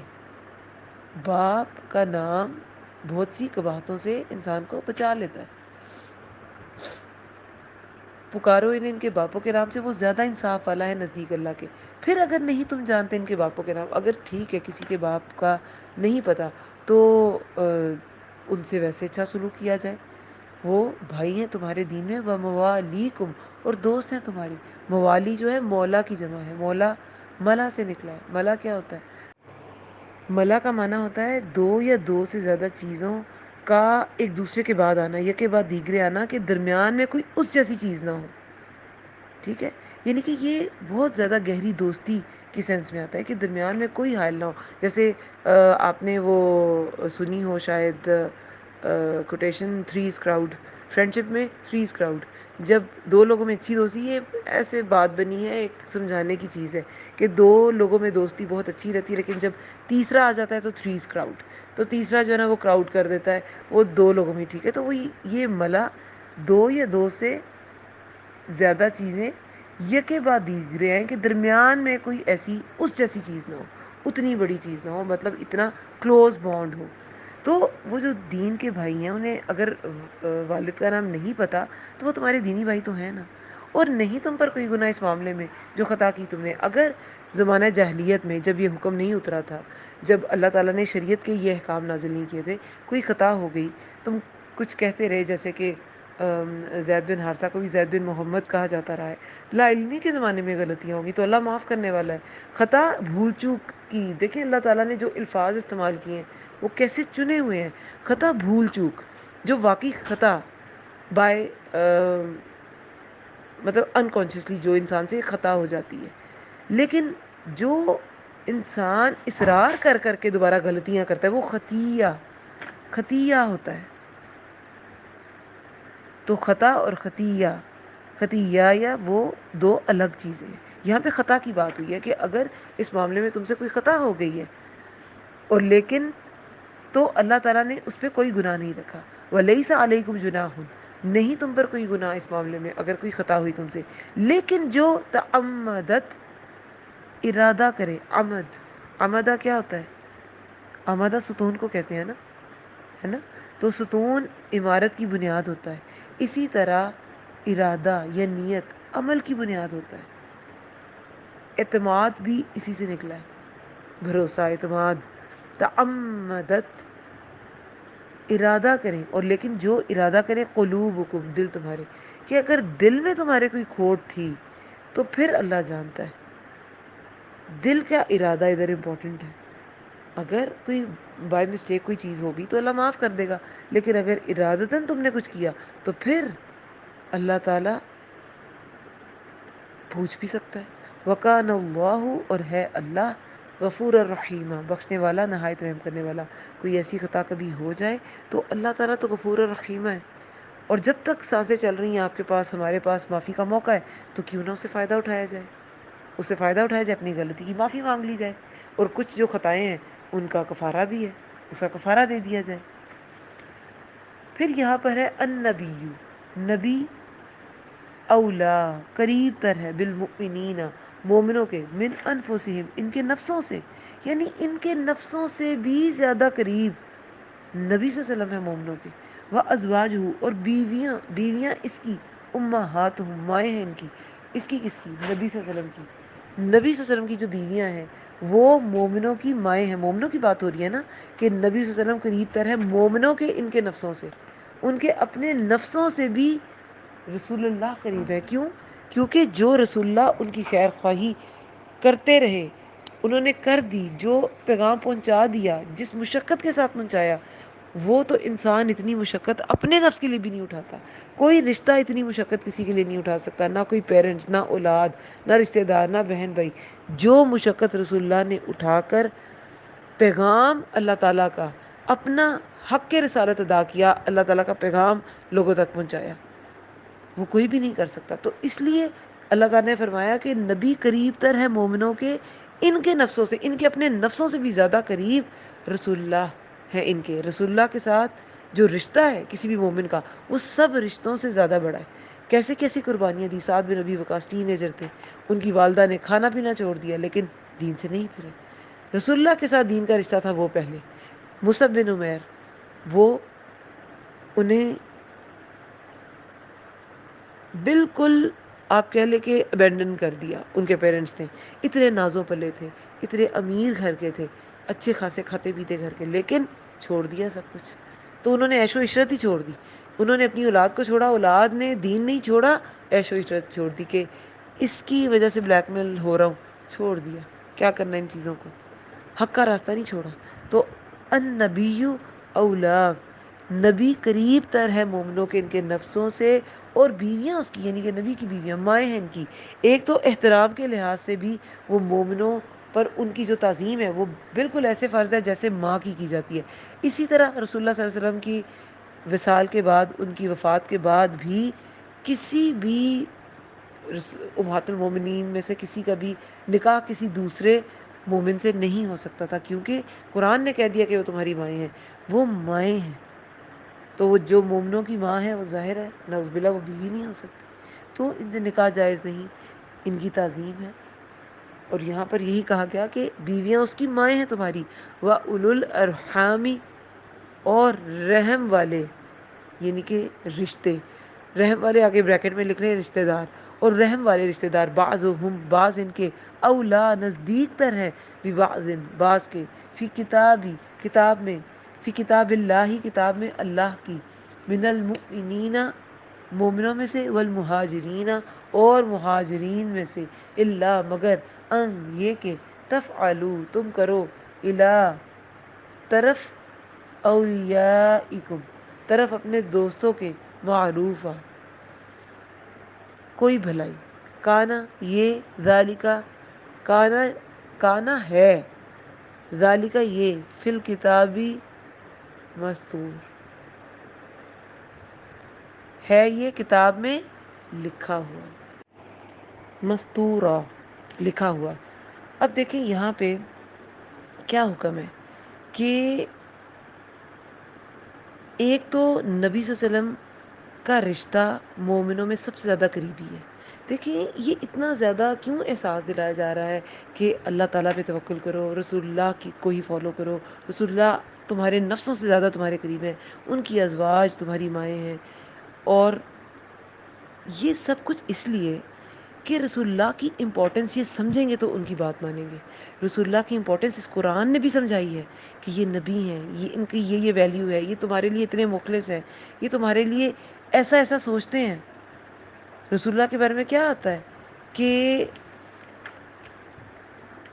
وہ آیت نمبر سورہ توبہ کی آیت ہے نا کہ اس پر, یعنی کہ نبی صلی اللہ علیہ وسلم پر بہت بھاری ہے کہ تم مشکل میں پڑ جاؤ.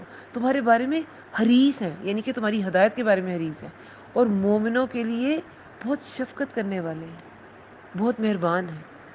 اور یہ بھی آتا ہے فَلَعَلَّكُمْ بَاخِعُونَ نَفْسَكَ عَلَىٰ آثَارِهِمْ, کہ آپ ان کے آثار کے پیچھے اپنا آپ ہلاک کر ڈالیں گے. سورہ کہف میں آتا ہے کہ ان کے پیچھے اپنا آپ, جان مال, یہ کس نے اتنی مشقتیں اٹھائیں, کس ہسٹری کے کس انسان نے اپنی سگی اولاد کے لیے, کہ 17 بار قاتلانہ حملے ہوئے لیکن حق سے نہیں ہٹے کہ یہ پیغام مجھے بنی آدم, تمام انسانیت کے لیے رسول اللہ نبی تھے, ان تک مجھے پہنچانا ہے.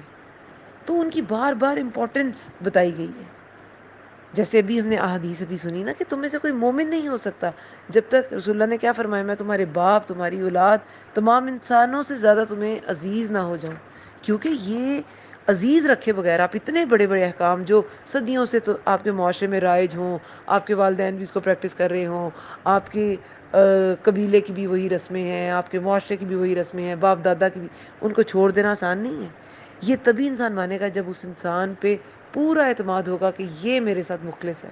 آپ اس انسان کا مشورہ مانتے ہیں جب آپ کو یقین ہوتا ہے کہ یہ میرے ساتھ مخلص ہے. تو رسول اللہ کے خلوص کے بارے میں بار بار دلائل پیش کیے گئے ہیں, بار بار آیات آئی ہیں کہ وہ قریب تر ہیں تمہارے نفسوں کے, بیویاں ان کی مائیں ہیں تمہاری. اب حکم کیا آیا, وَأُولُو الْأَرْحَامِ, رحم والے رشتے, جن سے خون کا رشتہ ہے, جن سے رحم کا رشتہ ہے, بعضهم, بعض ان کے, اولا, نزدیک تر ہیں بعض کے,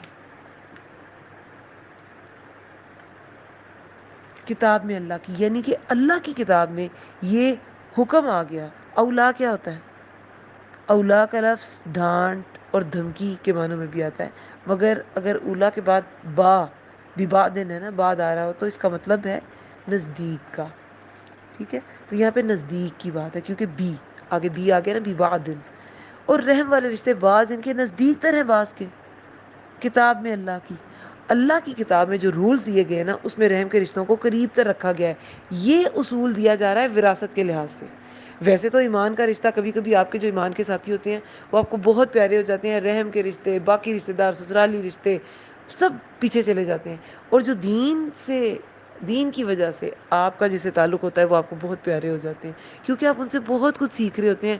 آپ ان سے زندگی گزارنے کا ڈھنگ سیکھتے ہیں، آپ ان سے دنیا کی سب سے پیاری باتیں، اللہ اور رسول اللہ صلی اللہ علیہ وسلم کی باتیں سیکھتے ہیں، قرآن سیکھتے ہیں، حدیث سیکھتے ہیں، تو آپ کو بہت پیارے ہو جاتے ہیں. لیکن یہ جو ہے نا، یہ کس لحاظ سے بات ہے؟ وراثت کے لحاظ سے، کہ جو رحم والے رشتے ہیں، جیسے پہلے عربوں میں کیا تھا، حلیف بنا لیے، وہی وراثت کے مالک، وہی سب کچھ. جو سگا رشتہ دار ہے، جو سگا خون کا رشتہ ہے، وہ منہ دیکھ رہا ہے، اور وہ جو حلیف بنائے ہوئے ہیں ان کو ساری مال و دولت دی جا رہی ہے.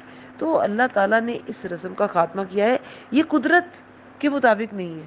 اللہ تعالیٰ انسان کو اس کی اصل پہ لوٹاتا ہے، اس کی فطرت پہ لوٹاتا ہے. تو فطرت کا اصول یہی ہے کہ رحم والے رشتہ دار وہ نزدیک تر ہیں بعض کے کتاب میں اللہ کی. اب کن میں سے؟ مومنوں میں سے اور مہاجرین میں سے. یہ رحم کے رشتے کن سے قریب ہیں، کن کی نسبت زیادہ قریب ہے؟ باقی مومنوں سے. اور مہاجرین کا الگ سے کیوں تذکرہ ہے؟ وراثت کا قانون تو پیش کر دیا کہ جو ایمان کا تم سے رشتہ ہے، ٹھیک ہے، تمہارا ان لوگوں سے رشتہ ہے، دوسرے مومن بھائیوں سے تمہارا رشتہ ہے، مگر رحم کے رشتے وراثت میں حقدار زیادہ ہیں. اور مہاجرین کا الگ سے ذکر کیا گیا کہ مومنوں میں سے اور مہاجرین میں سے رحم والے رشتے بعض ان کے نزدیک تر ہیں، بعض کے کتاب میں اللہ کی، یعنی کہ اللہ کی کتاب میں رول ہے مومنوں میں سے اور مہاجرین میں سے. مومنوں کی نسبت تو رحم کے رشتے قریب ہیں، مہاجرین کا الگ سے پھر ذکر ہے. کیونکہ شروع میں جیسے کہ ہم نے پڑھا کہ مہاجرین اور انصار کو بھائی بھائی بنا دیا گیا تھا. انس بن مالک کے گھر میں یہ مواخات کا عمل ہوا تھا، اور کہتے ہیں کہ 3 مجالس میں ہوا تھا. 47 مہاجرین کو انصار کا بھائی بنایا گیا تھا. تو پھر تھا یہ شروع میں عارضی قانون نافذ کیا گیا کہ اگر کوئی انصار فوت ہو جائے تو مہاجر ہی کیا ہوگا، وراثت میں شریک ہو جائے گا، اور اگر مہاجر فوت ہو جائے تو انصار جو ہے وہ اس کا وارث ہو جائے گا. لیکن پھر اللہ تعالیٰ نے اس آیت کے ساتھ یہ قانون ختم کر دیا. مشہور و معروف یہ جو مہاجر و انصار کا کے قصے میں، جو بھائی بھائی کے قصے میں ایک قصہ آتا ہے سعد بن ربیع کا، جن کے مہاجر بھائی بنائے گئے کون؟ عبد الرحمن بن عوف. عشرہ مبشرہ سابقون الاولون میں سے تھے یہ عبد الرحمن بن عوف. تو سعد بن ربیع نے کیا کہا تھا کہ آپ، میرا سارا جو مال ہے، میں انصار میں ایک مالدار شخص ہوں، میرا سارا مال اکٹھا کرتے ہیں اور اس میں سے آدھا آدھا کر کے، آدھا آپ لے لیجیے، آدھا میں لے لیتا ہوں. اور کسی روایت میں آتا ہے کہ انہوں نے کہا میری 2 بیویاں ہیں، تم جسے چاہے پسند کر لو، میں اس کو طلاق دے دوں گا. تو بات سمجھنے کی یہ ہے کہ ان کے اندر قربانی کا جذبہ اور جو رسول اللہ نے کہہ دیا اس پر عمل کرنے کا جذبہ کس قدر زیادہ تھا، یہ بات ہے. تو لیکن اب اس آیت کے ساتھ، شروع میں تو یہ قانون تھا کیونکہ مہاجروں کے پاس کچھ نہیں تھا. یہ سارا قانون مواخات مدینہ جو تھی وہ مہاجرین کی سپورٹ کے لیے ہی یہ سارا کیا گیا تھا. گھر بار تو وہ چھوڑ کے آئے تھے، انصار کو تو اپنی چیزیں دینی پڑی تھی. تو اب اس آیت کے ساتھ اللہ نے فرما دیا کہ رحم والے رشتے زیادہ قریب ہیں، مومنوں کی نسبت بھی اور مہاجروں کی نسبت بھی. الا مگر ان تفعلوا، یہ کہ تم کرو، الا طرف اولیائکم، طرف اپنے دوستوں کے، مگر یہ کہ تم کرو اپنے دوستوں کے معروفہ، کوئی بھلائی. جنہیں پہلے دوست بنا لیا کہ یہ میری وراثت کے حقدار ہے، تو اللہ نے تو یہ اصول توڑ دیا. جاہلیت کا رول ہے، وراثت کے حقدار رحم کے رشتے ہیں، خون کے رشتے ہیں، قریبی لوگ ہیں، دوست نہیں ہیں. لیکن دوستی ختم کرنے کو نہیں کہا گیا، اللہ مگر ان یہ کہ تفعلوا، تم کرو، الی اولیائکم، طرف اپنے دوستوں کے اچھی کوئی بھلائی. کانا ہے ذالک، یہ فی الکتابی مسطور، فی الکتابی کتاب میں لکھا ہوا، یعنی اپنی زندگی میں. ٹھیک ہے، وراثت تو موت کے بعد، وفات کے بعد بنتی ہے، اور وہ رحم کے رشتوں میں ہی جائے گی. وہ مومنوں میں نہیں تقسیم ہوگی، مہاجروں میں نہیں تقسیم ہوگی، اور وہ کس میں؟ دوستوں میں بھی تقسیم نہیں ہوگی. جیسے پہلے حلیف بن جاتے تھے, قسم کھا لیتے تھے, وہی پھر دوست وراثت کے حقدار ہوتے تھے, اور باقی جو رحم کے رشتے ہیں وہ محروم رہ جاتے تھے. تو اب یہ رول جو ہے اس کو ختم کر دیا گیا. ہاں, زندگی میں اپنے دوستوں کی طرف تم کوئی بھلائی کر سکتے ہو, تحائف دے سکتے ہو, اور یہ رول ہے کتابی فی الکتابی مستورا, کتاب میں لکھا ہوا. کتاب سے مراد قرآن, لوح محفوظ دونوں ہو سکتے ہیں. قرآن میں یہ ظاہر ہے رول ہم پڑھ رہے ہیں, اور لوح محفوظ میں تو ہر چیز لکھی گئی ہے, جو بھی ہر چیز کی تقدیر. تو لوح محفوظ میں تو ہے لکھا ہوا. مستور سطروں میں لکھنا, سطر سے نکلا ہے نا, سین تو را, تو مستور سطروں میں لکھنا, آرگنائز کرنا. تو یہ کتاب میں بالکل آرگنائز وے میں یہ لکھا جا چکا ہے. اور جب اخذنا لیا ہم نے من النبیین, نبیوں سے, میثاقہم پختہ عہد ان کا, تمام انبیاء سے عہد لینے کی یہاں بات ہوئی ہے. ومن کا, اور آپ سے, تمام انبیاء سے بھی لیا گیا, اور نبی صلی اللہ علیہ وسلم سے بھی لیا گیا. ومن, اور پھر آگے یہ اولو العزم پیغمبروں کے نام ہیں. ومن نوح, اور نوح علیہ السلام, و ابراہیم, اور ابراہیم علیہ السلام, و موسیٰ, اور موسیٰ, و عیسی ابن مریم, اور عیسیٰ ابن مریم سے. وَأَخَذْنَا, اور لیا ہم نے, وَأَخَذْنَا, اور لیا ہم نے, منہم, ان سے, میثاقاً غلیظا, ان سے عہد پختہ, پکا. اب یہ عہد لفظ کی بات نہیں ہے, وہ تو تمام انسانوں سے لیا گیا تھا نا, کہ اللہ تعالیٰ نے سب سے پوچھا تھا کیا میں تمہارا رب ہوں, تو سب نے اقرار کیا کہ ہاں آپ ہمارے رب ہیں. یہ انبیاء سے لیے گئے عہد کی بات ہے, کہ جو تمام انبیاء سے لیا گیا تھا, کہ وہ ایک دوسرے کی مدد کریں گے. اللہ کے یہ جو مشن ان کو سب کو دیا گیا, اس مشن میں وہ کیا کریں گے, ایک دوسرے کی مدد کریں گے, اور پوری انتھک کوشش کریں گے لوگوں کو یہ دین کی بات بتانے میں. ٹھیک ہے.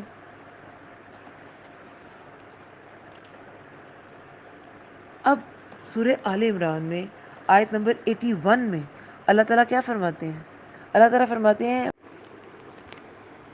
اور یاد کرو جب اللہ نے تمام نبیوں سے عہد لیا تھا. وَإِذْ أَخَذَ اللَّهُ مِيثَاقَ النَّبِيِّينَ, جب اللہ تعالیٰ نے تمام نبیوں سے عہد لیا تھا کہ جب میں تمہیں کتاب اور حکمت عطا کروں, پھر تمہارے پاس کوئی رسول آئے, تو آئے جو اس کتاب کی تصدیق کرتا ہو جو تمہارے پاس ہے.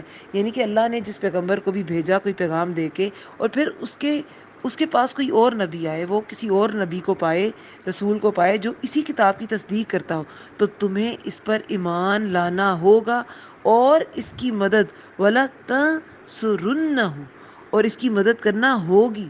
اللہ نے فرمایا کیا تم اقرار کرتے ہو اور اس پر میرا عہد قبول کرتے ہو؟ انہوں نے کہا ہم نے اقرار کیا. اللہ نے فرمایا تو تم گواہ رہنا, اور میں بھی تمہارے ساتھ گواہ ہوں. تو اس سے کیا پتہ چلتا ہے؟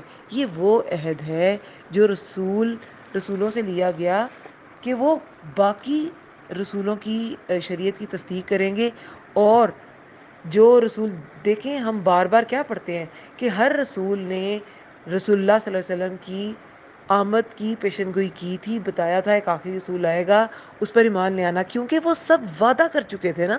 اللہ تعالیٰ نے ان سب سے وعدہ لیا تھا کہ جو بھی تمہاری کتابوں کی تصدیق کرے گا تمہیں اس کی مدد کرنی ہوگی, تمہیں اس پر ایمان لانا ہوگا. اور غیر مسلم, یہ جو اہل کتاب ہیں, اسپیشلی اہل کتاب کے لیے دوہرا اجر رسول اللہ پہ ایمان لانے کا کیوں ہے؟ ایک اپنے نبی پر ایمان لانا, اور ایک رسول اللہ پر ایمان لانا, کیونکہ اپنے نبی نے بھی ان کے یہی نصیحت کی تھی کہ ایک آخری نبی آئے گا, اس پر ایمان لے آنا. تو اس وعدے کی طرف یہاں اشارہ ہے, اور اولو العزم پیغمبروں کے نام ہیں, لیکن رسول اللہ کو پھر تعظیم کے طور پہ کیا آپ سے ان کا نام نہیں لیا گیا, کہ جب لیا ہم نے نبیوں سے پختہ عہد آپ سے, اور باقی نوح علیہ السلام, ابراہیم علیہ السلام, موسیٰ علیہ السلام, عیسیٰ علیہ السلام سے, اور لیا ہم نے ان سے عہد پختہ, کہ ہم نے ان سے پکا وعدہ لیا, اور یہی وعدہ تھا کہ تم ایمان لاؤ گے رسول پر, جو رسول بھی تمہاری شریعت کی تمہاری دی ہوئی کتاب کی تصدیق کرے گا, اور اس پر ایمان لے آؤ گے اور اس کی مدد کرو گے. لیسأل, تاکہ وہ سوال کرے, لیسأل الصادقین, تاکہ وہ سوال کرے سچوں سے, عن صدقہم, ان کے سچ کے بارے میں, وأعد, اور اس نے تیار کر رکھا ہے, للکافرین, کافروں کے لیے, عذابا علیما, عذاب دردناک. اب یہاں پر کیا کہا گیا ہے؟ لیسأل، تاکہ وہ سوال کرے سچوں سے. یہ سچے کون ہیں یہاں پہ؟ صادقین. ان میں انبیاء تو آتے ہی ہیں، وہ تو صادقین تھے ہی. ان کے علاوہ وہ لوگ جو انبیاء کے علاوہ پوری دیانت اور سچائی کے ساتھ اللہ کا پیغام پہنچاتے ہیں، دین کی تبلیغ کرتے ہیں، ان کو بھی صادقین میں وہ بھی آتے ہیں. انبیاء سے ان کی ذمہ داری کے بارے میں پوچھا جائے گا، اور فالوور سے ان کی ذمہ داری کیا تھی؟ اطاعت. فالوور سے ان کی اطاعت کے بارے میں پوچھا جائے گا. تو انبیاء کے ورثہ علماء ہوتے ہیں. تو صادقین میں یہاں پر انبیاء بھی شامل ہیں اور علماء بھی شامل ہیں، جو رسول اللہ صلی اللہ علیہ وسلم کی دی ہوئی تعلیم کے مطابق جو حق سچ پھیلائیں گے، حق سچ بات کریں گے، دین کی تبلیغ کریں گے. تو پھر ہم پھر پڑھتے ہیں اس آیت کو، تاکہ وہ سوال کرے سچوں سے ان کے سچ کے بارے میں، کہ کیا وہ جو وعدہ کیا تھا وہ پورا کیا. جو سچ تمہیں اللہ تعالیٰ سے پتہ چلا، اللہ کے دین سے پتہ چلا، اس سچ کے بارے میں کیا کیا، آگے کہاں تک پہنچایا، تاکہ وہ سوال کرے سچوں سے ان کے سچ کے بارے میں. اور اس نے تیار کر رکھا ہے کافروں کے لیے عذاب دردناک، جو ان سوالوں کے جواب نہیں دے گا، جو اللہ تعالیٰ پہ، اللہ تعالیٰ کے رسول پہ، اللہ کے دین پہ ایمان نہیں لائے گا. تو پھر ایسے کافروں کے لیے عذاب علیمہ ہے، دردناک عذاب.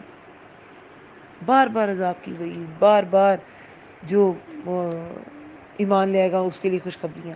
اس کے باوجود اگر کوئی نہیں مانے گا تو پھر کیا ہوگا اس کے ساتھ؟ اس کے ساتھ یہی ہوگا کہ اسے، وہ نکلنا بھی چاہے گا تو اس کو دوبارہ پھینکا جائے گا جہنم میں. حدیث کا مفہوم ہے کہ جس نے کسی مسلمان کو تکلیف دی اس نے مجھے تکلیف دی، اور جس نے مجھے تکلیف دی اس نے اللہ کو تکلیف دی. تو کسی کو تکلیف نہیں دینی، تکلیف کسی کو نہیں دینی، امان کے ساتھ دین کا کام کرنا ہے.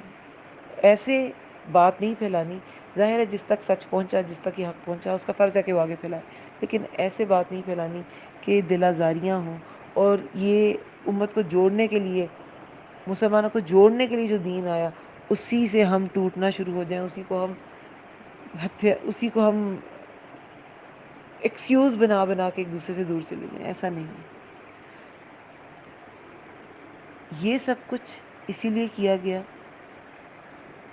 یہ جو نبیوں سے پختہ عہد لیا گیا، اور اس سے پہلے جو قوانین اللہ تعالیٰ نے بتائے کہ بیوی جو ہے وہ ماں نہیں ہو سکتی، منہ بولا بیٹا حقیقی بیٹے جیسا نہیں ہو سکتا، رشتہ دار ہی حقیقی وارث ہوں گے، دوستوں کو خوشی سے کچھ دیا جا سکتا ہے لیکن وہ وارث نہیں ہوں گے.